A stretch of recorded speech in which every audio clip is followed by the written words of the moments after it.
Taking William Ruto home is as easy as ABC. You saw it in Kalou. He invested everything and he only got 13%. So it is possible. If you come out and vote, election day on the general election in 2027 will be Democracy Day. We'll do it the Kalou way. The Kalou way is voting and waiting until the last vote has been counted. So on election day, on the 10th of August 2027, we are only taking 2 meals. Breakfast and dinner. Heavy breakfast, go and vote.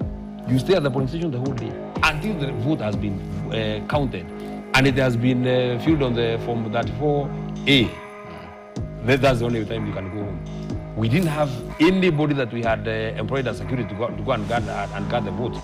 The people themselves guarded the vote. The young people have proven, especially now, because I would say Sifuna is youthful, Cleopas Marara is youthful.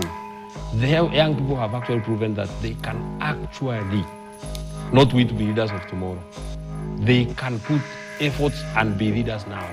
And in this election of 2027, the youth are main stakeholders. So we cannot give up on our country. Number two, we cannot take a backseat in terms of the decisions of this country. We are the largest population. Go out and register as voters. If you think about Kalou, where I personally did that campaign, and I was there for 60 days, Kalou is the silver bullet of this fight against Mr. William Ruto. It gave us very, very salient lessons that we are carrying to 2027. Number one thing that William Ruto believes in, and when he speaks about manifesto, you know, these people are just there, one thing that is at the back of his mind, he always says, is that we don't have money, and he has the money. Of course, he has the money. But from Kalou, it has been proven that money is a very insignificant component of the next general election. The people of Kalou, by the way, let me tell you, Rogers, in Kalou, towards the last 3 weeks, nobody would give you change. Nobody would give you change. The only currency that was operating there was 1,000 shillings currency. Even if you get to a hotel and you want to just take tea and mandazi, you pay with 1,000, you go home. There's no change. You are just, the currency was just 1,000 shillings. Money was there in plenty. That was the first thing. That money is just a small component. Number two, much as government believes that they can scuttle democracy using state-sponsored violence, goons and what have you, it was proven from Kalou that the people are so willing and ready to defend themselves. I'm sure you saw an old woman, 50 to 60 years, facing a goon with a gun and telling that goon, shoot me, but I'm not leaving this place. Until the goons, they were overrun by the people. We didn't have anybody that we had employed as security to go and guard the vote. The people themselves guarded the vote. The third thing, and by the way, I don't know where you come from, Rogers, but I want to tell the people of Kenya because I have this opportunity. I'm the senator for Nyandarua, and I'm also the senator for Kalou. Having spoken to the people of Kalou, we are very, very willing to go and help, to work on people to come and benchmark, and to even go and do peer sharing of experience in other constituencies in terms of how to guard our votes. Because election day on the general election in 2027 will be Democracy Day. We'll do it the Kalou way. The Kalou way is voting and waiting until the last vote has been counted. I saw one comment saying that you should vote and go home. Go home where? Go home why? But as long as you're 400 meters from the polling station, that's within the law. It's not a problem. You see, within 400 meters, we are stopping goons from accessing the polling stations. Because that is what happened in Kalou. There was a reason why these goons wanted to get into the polling station. They didn't just go, they were not voters there. They were not election officials. They were not security operators. There is a reason why they wanted to get into the polling station. So on election day, on the 10th of August 2027, we are only taking 2 meals. Breakfast and dinner. Heavy breakfast, go and vote. You stay at the polling station the whole day until the vote has been counted and it has been filled on the Form 34A. That's the only time you can go home. And it will be Democracy Day, and we'll take it very seriously, because I don't know whether, Rogers, you actually can see, because you are employed by the Standard Group and you are paid. I'm sure you're able to look at your pay slip. Yours. Forget about the other people that you're speaking about. You know what has happened to your pay slip. If you allow another 5 years, if this man can do this to us when he's seeking the election, you can imagine how much more he can do when he's not seeking the election. The young people have proven, especially now, because I would say Sifuna is youthful, Cleopas Marara is youthful. The young people have actually proven that they can actually not wait to be leaders of tomorrow. They can put efforts and be leaders now.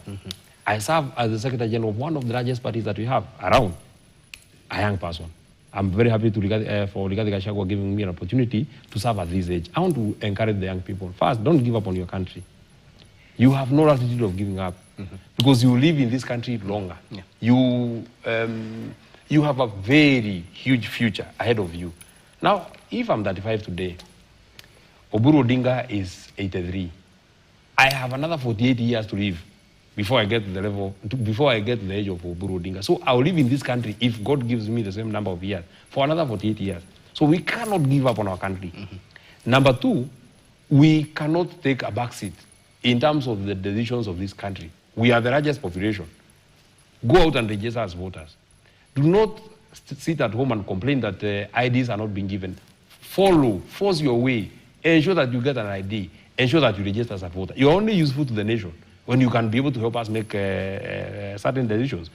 All these issues that we are speaking about, corruption, want-away corruption, mismanagement of national of resources. Now we've seen that our forest cover has been, has gone down significantly. If you go to Abadeas, because we bought Abadeas, trees have been cut down right, left, and center. But the people who bear this blunt are the young people. So you have to come out and vote out for good leaders, because, especially for the president, and this is my conviction, the conviction of my heart, if you have a bad parliament and a good president, that country will actually stand.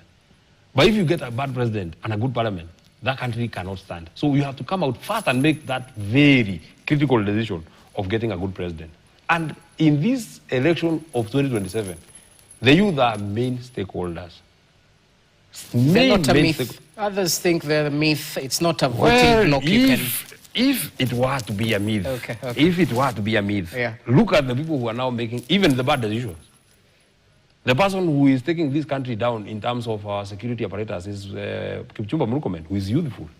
Even bad decisions are being made by bad young people. So the young people cannot actually fold their hands and say that, oh, this thing is undoable. And you have also learned from Kalou. Taking William Ruto home is as easy as ABC. You saw it in Kalou. He invested everything, and he only got 13%. So it is possible. If you come out and vote, it will be possible for us to cure this problem. It will be possible for us to vote in for a good president. And we want to tell you that those of us who are ahead of you, who've been given positions of leadership, we shall ensure that we try our best to make your path a bit neat and a bit better, so that you don't have to really struggle. You can say that I want to be a leader so that I can be like so and so.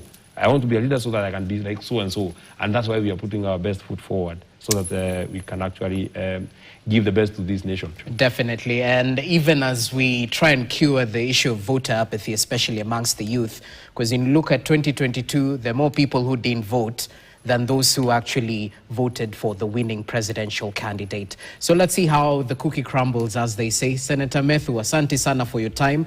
Hoping for frequent deliberations, especially since you're the mouthpiece of DCP party. This is the first, let it not be the last. Let me just say this final thought. Yes.